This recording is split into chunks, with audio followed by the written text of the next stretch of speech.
Assalamualaikum dan selamat pagi. Hari ni cikgu cuma nak ulang balik sedikit penerangan tentang silinder bahan pendingin. Sebab hari tu yang melalui latihan yang telah dijawab hari tu, ada yang masih, cikgu tengok masih tak kurang jelas lagi lah. Jadi untuk ni cikgu nak ulang sikit, nak bagi penerangan balik sedikit. Yang ni adalah contoh maklumat yang kalau terdapat pada kamu punya silinder bahan silinder perolehan tu, recovery cylinder ya. Kalau dia ada tulis master code, dia biasa mesti ada ni. 1, 2, 3, 4, 5. Ada 5 perkara ni mesti ada dekat silinder tu. Tercatat. Jadi yang kalau yang ni macam master code ke apa ni, ini adalah sebenarnya jenama dia. Tak semestinya master cool, ada macam-macam jenama lagi. Ada Robin A ke apa ke. Jadi yang tu adalah jenama. Kalau nama, kamu tengok nama macam nak open nama tu, itu nama lah. Lepas tu WC. WC ni adalah water capacity. WC water capacity. Water capacity ni maknanya berat bahan pendingin tu sendiri. Dalam silinder tu. Berapa berat maksimum yang boleh masuk dalam dalam silinder tu. Jadi itu adalah water capacity. WC water capacity maknanya untuk bahan pendingin tu. Jadi ini berat dia kalau dia tulis macam ni, maknanya 52.6. LBS adalah pounds. 52.6 LBS. Bukan kilogram. Jadi nanti kalau misal kata kamu nak buat pengiraan, nak tengok berapa yang kena masuk nanti, sebab kita biasa gunakan kilogram kan. Jadi kamu kena convert lah, kena tukarkan unit. Tapi dalam pengiraan macam ni, tak apa, kita kekalkan saja unit dia dulu. Nanti bila dah dapat unit yang terakhir nanti baru kita tukarkan. Jadi yang ni adalah dia punya berat bahan pendingin yang boleh masuk dalam silinder dalam silinder recovery tu. Maksimum dia adalah 52.6 pound. Yang ni kalau dia tulis 52.6 lah. Apa-apa pun kamu tengok rujuk kepada silinder tu. Kemudian TW. TW adalah tear weight.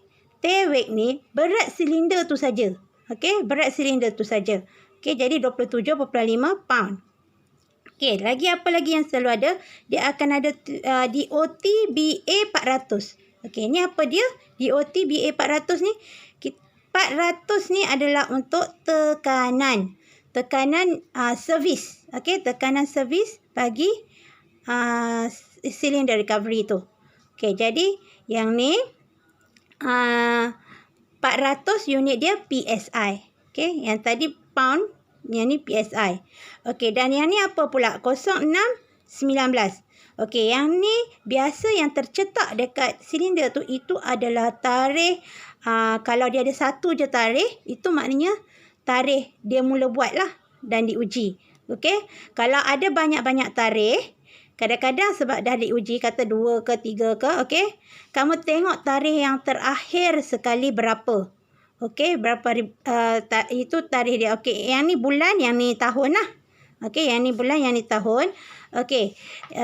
Ini adalah maknanya tarikh yang terakhir diuji ataupun tarikh dibuat. Maknanya ini tahun bulan 6 tahun 2019 dia buat. Jadi bila yang pentingnya dekat sini, kenapa kena tahu ada tarikh yang buat ataupun tarikh uji ni, supaya kamu sedia untuk hantar test semula, untuk test semula silinder tu, pergi hantar kat tempat dia sebelum tarikh tamat ni. Sebelum tarikh tamat ni. Jadi maknanya kalau dan bila tu sebelum tarikh tamat tu 5 tahun.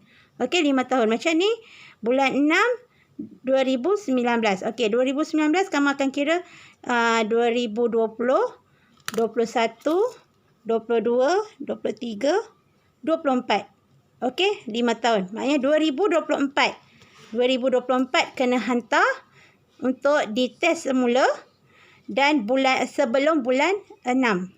Maknanya maksimum bulan 6 lah boleh pakai. Kalau selepas bulan 6 tu tak ada tarikh baru, maknanya katakan dah bulan Jun 2024.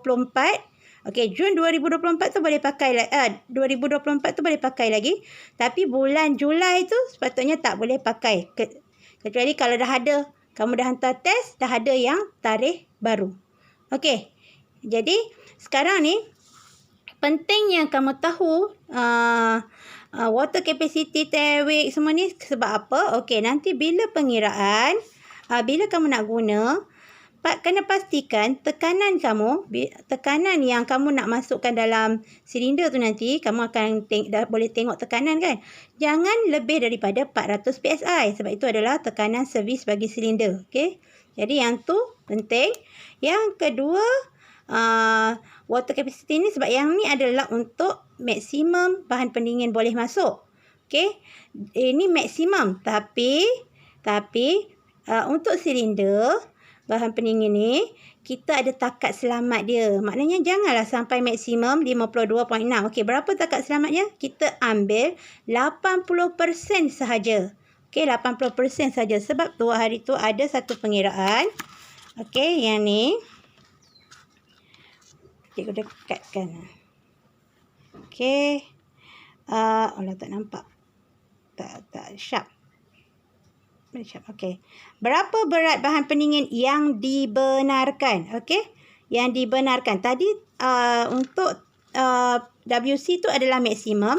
Okey, kalau yang dibenarkan pengiraan dia, okey, pengiraan dia adalah 80% daripada water capacity. Okey, 80%. Kamu tekan kalkulator 80% kali dengan WC.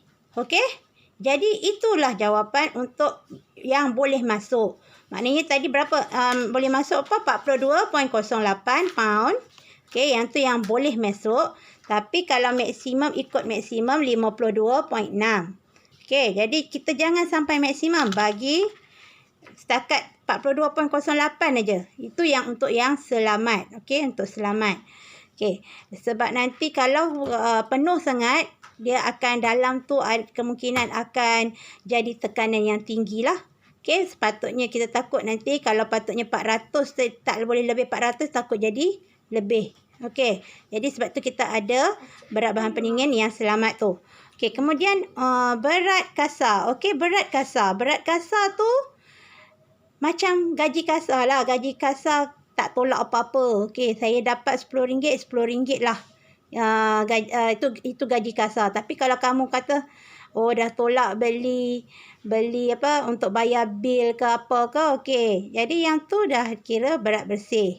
Okey, dah tolak-tolak semua dia berat bersih. Yang ni berat kasar, maknanya berat tangki tambah dengan berat bahan pendingin yang dibenarkan.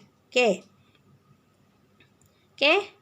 Berat tangki tambah dengan berat bahan pendingin yang dibenarkan. Okey, berat tangki tadi yang cikgu kata tangki sajalah TW.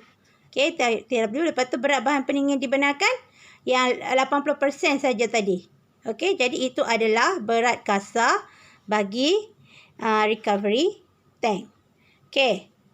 Ni bagi soalan tekanan servis. Berapa? Kita tengok tadi pada... Sebab lain-lain kita kena pastikan betul-betul, tengok betul-betul tak semuanya sama silinder. Jadi kena pastikan betul-betul. Lepas tu okey, tarikh yang sepatutnya dihantar untuk diuji, okey, maknanya paling lewat bulan 6 2024. Okey. Jadi sekarang ni cikgu harap cikgu bagi latihan yang lain. Cikgu harap kamu akan dapat buatlah semula. Kali ni buat dengan betul-betul. Okey, terima kasih.